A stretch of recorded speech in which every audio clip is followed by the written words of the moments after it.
Emergency department management of atrial fibrillation is changing. In the past, the emphasis has been on simply controlling the patient's heart rate.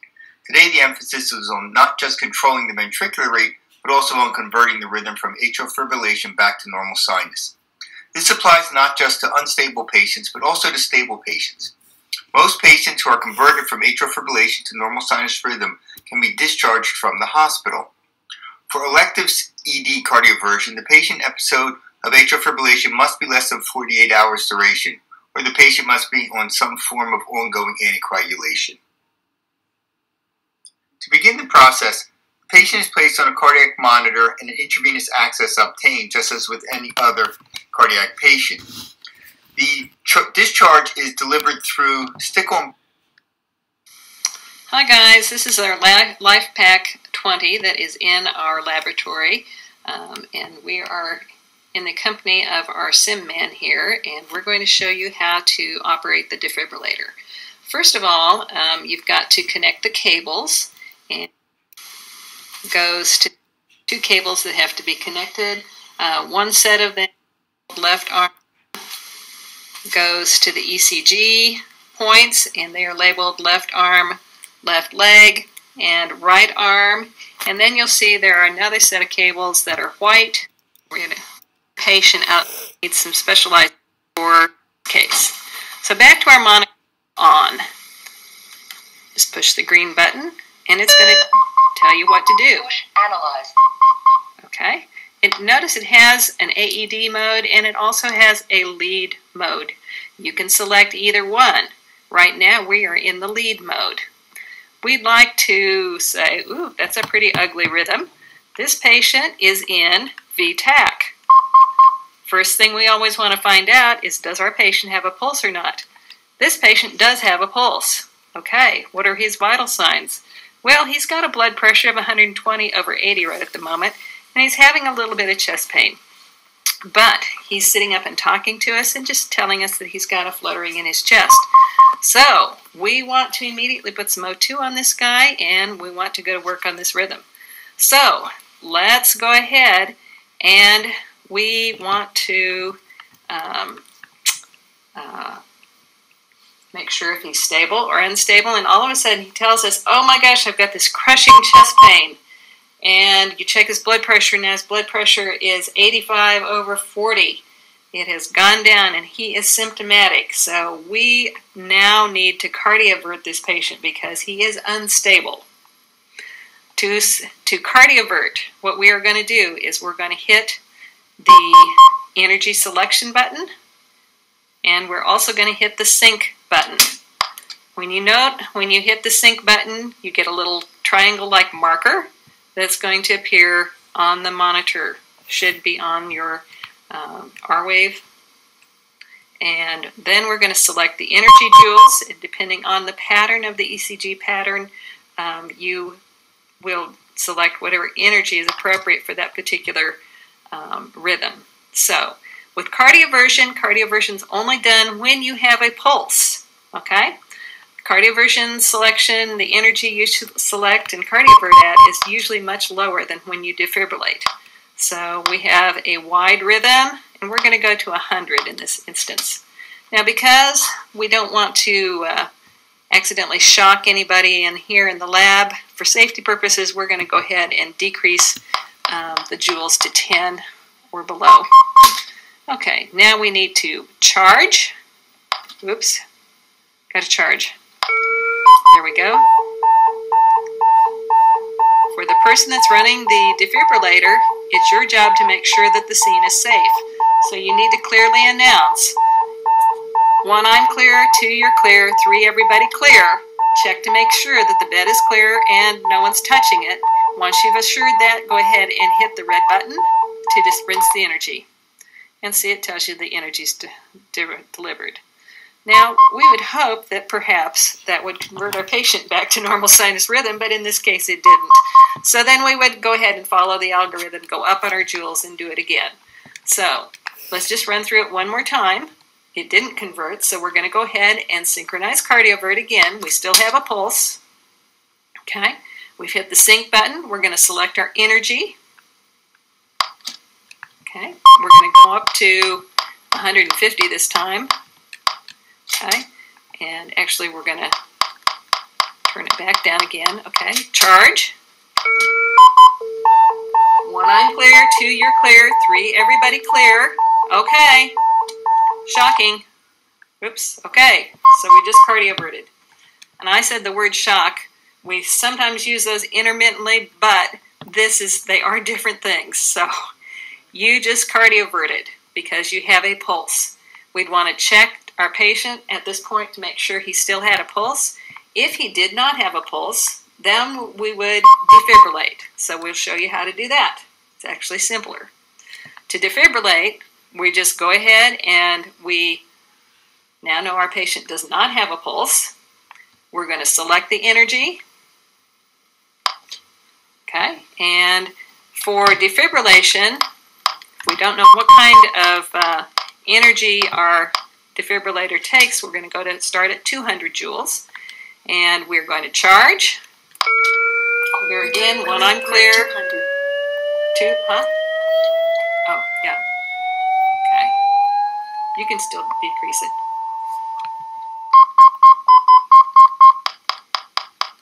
Okay. 1, I'm clear. 2, you're clear. 3, everybody clear? Okay. So that is defibrillation. Okay. All right, now let's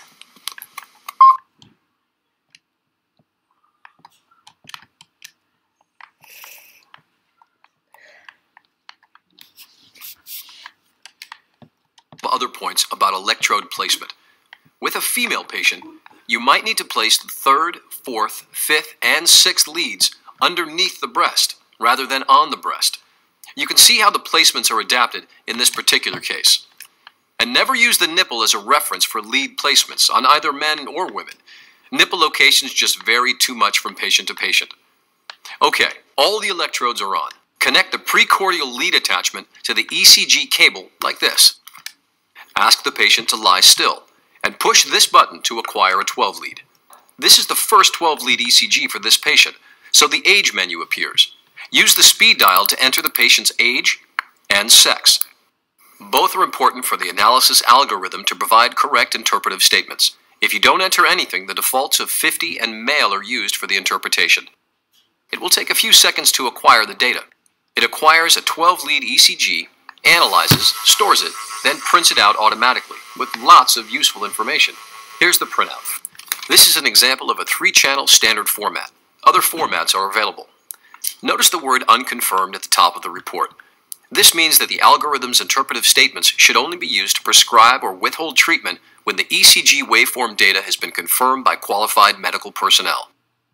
There's a feature of the LifePak 15 you should know about called ST trending. It can be very useful in STEMI management. Be sure to watch the section on vital sign and ST segment trends and read about it in the operating instructions. Okay, now one thing that can go sideways is when you press 12 lead, you might get this message. Noisy data. Press 12 lead to accept. The noise is usually patient or electrode related. So here are some preventive things you can do to avoid common sources of ECG noise in the first place. Use fresh electrodes from sealed packages. Develop the habit of a brisk skin prep. Make sure the patient is warm and comfortable with arms and legs supported. That goes a long way to reduce noise from muscle tension. Try to wait at least 30 seconds after applying the electrodes before you press 12 lead. Electrodes need a little time to stabilize. Secure the lead wires and the cable to eliminate any tugging on the electrodes. When the noise is eliminated, the 15 automatically completes the 12 lead report. If you've done everything you can but the noise still persists, look for electronic interference from radios or other electronic equipment. And, like the message says, you can press 12 lead again despite the noise. The 12 lead ECG will be printed, but without the interpretive statements. If you have to defibrillate, be sure to remove all the electrodes that could interfere with therapy electrode placement.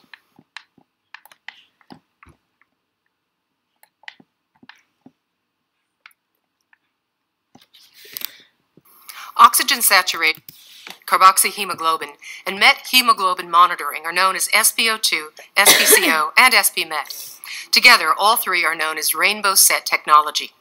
Your LifePak 15 monitor defibrillator may or may not have the capability to monitor all three. There are two ways to check if your device has CO or MET. The first is to watch the screen closely when you power on the 15. All the vital sign capabilities display briefly. Watch the SpO2 display area here closely during startup.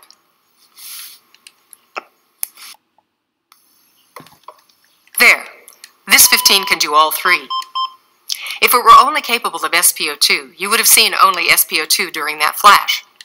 The other way to check is to highlight the SpO2 area and click it. You'll see what you have available here.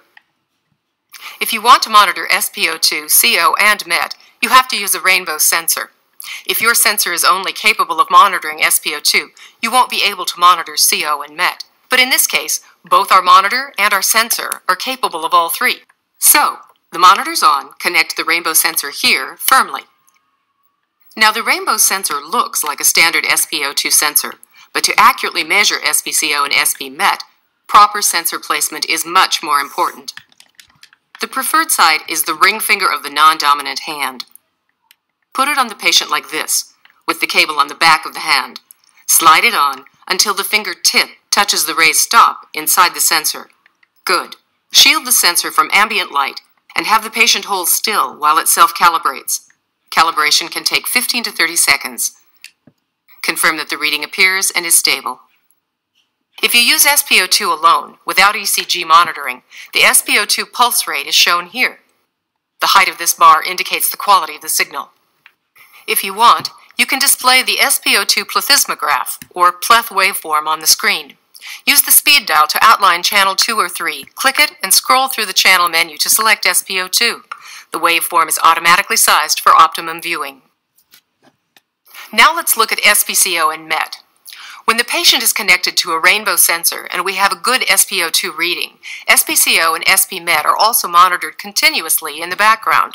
When the patient's CO or MET is abnormally elevated, for example, the patient's CO goes over 10% or MET goes over 3%, an advisory occurs. There's an alarm tone, an advisory message, and the elevated value starts flashing here instead of the SpO2. To acknowledge the advisory, press alarms. The SpO2 replaces the CO value, but the advisory message stays on the screen until the value drops below 10%. The SpMet advisory works the same way. So, if you are monitoring with a rainbow sensor and there is no advisory, then you know that the patient's CO is less than 10% and MET is less than 3%. But if you want to check those actual readings, there are two ways to do it. You can press print and get a printout of the vital signs. You see the CO and MET values up here on the strip. Or you can manually display the value in the SpO2 area.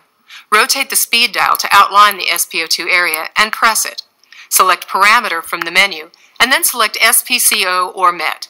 The value displays for 10 seconds, then reverts to SpO2. If you have difficulty getting a stable signal or the value shown is questionable, consider these factors. Is the sensor size correct for the patient? Consider using a pediatric sensor for adults with small fingers. Is the sensor aligned properly on the patient's finger?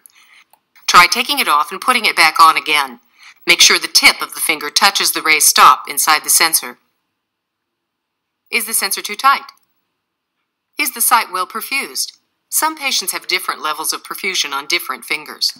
Try another finger. If there are notable temperature differences, use the warmer finger. Is the patient moving excessively? If so, get the patient to hold still or move the sensor to a less motion-prone location. It's especially important to keep a rainbow sensor motionless during its self-calibration process. Is there interference from bright lights like sunlight or emergency lights? You should cover the sensor to block the light. Again, that's particularly important while a rainbow sensor is self-calibrating. If the readings still seem questionable, get 2 or more readings from different fingers. Hi, I'm Steve Campana, District Captain in Battalion 7 on the C shift, and I've got your EMS tricks of the trade. When we're treating patients with chest pain, we have the ability to decide whether we are going to give our patients nitroglycerin. Someone's interviewing the patient. EKG electrodes on the wrists and the ankles. Taking a manual blood pressure, 15 on, you're going to notice that it's going to print out an EKG from leads 2 and 3. and it's not going to look like there's any ST segment elevation because the LifePak 15 is not in a 12-lead diagnostic mode. All I have to do to quickly see if my patient is having an inferior wall MI is take a few steps and hit the 12-lead EKG button. First, once I've quantified and qualified the chest pain with the patient and asked them if they have any allergies to aspirin, I can give them 4-baby aspirin very quickly. Now, once the EKG electrodes are hooked up to the patient's wrists and ankles, all I have to do is hit the 12-lead button. It's going to ask me for the patient's age. Then it's going to ask me for the patient's gender. Then it's going to tell me to connect the chest leads. Without connecting the chest leads, just hit the 12-lead EKG button again, and it's going to tell me acquiring 12-lead.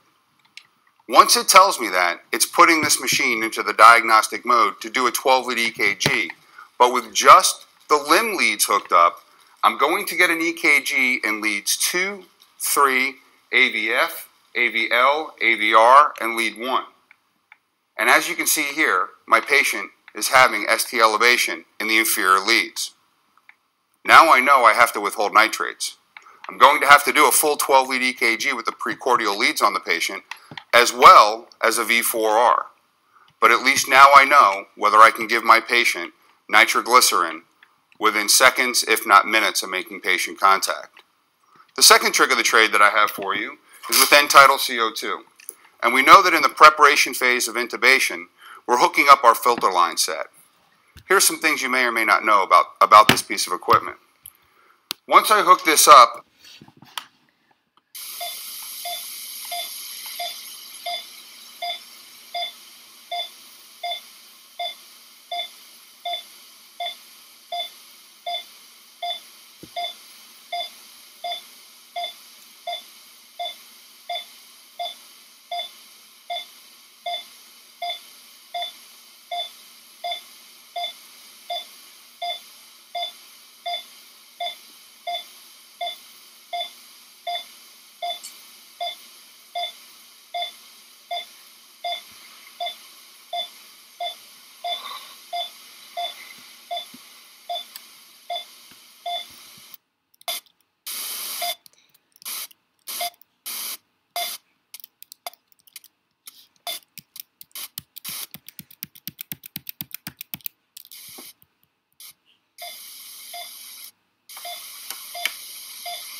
hi.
dummy!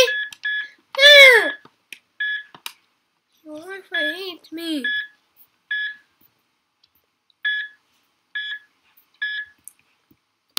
You don't work your stupid damn Wi-Fi, idiot. You're an idiot.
I remember it was a Sunday morning, and I woke up, and I was like, my head's not hurting. And I called my mom, I was like, it's work.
I hate you, Wi-Fi. Worst.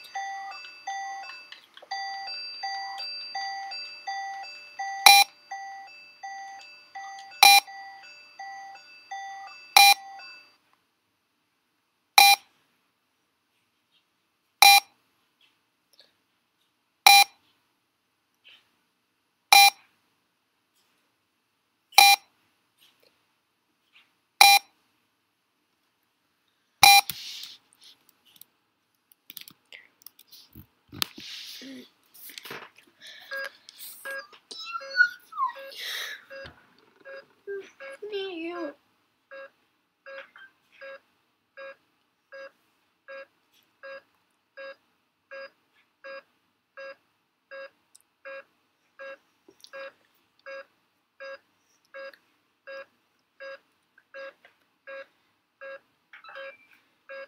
Being annoying.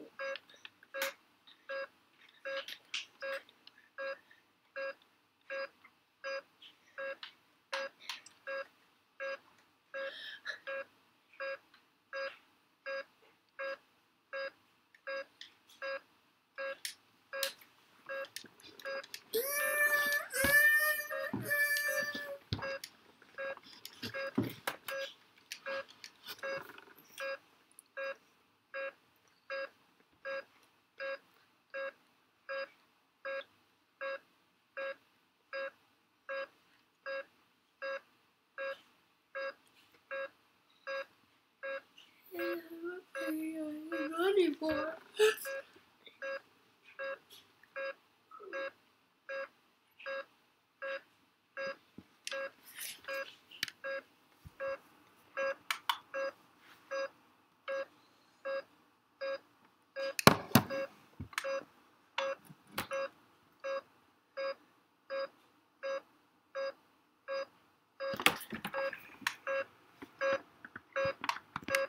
already sucks.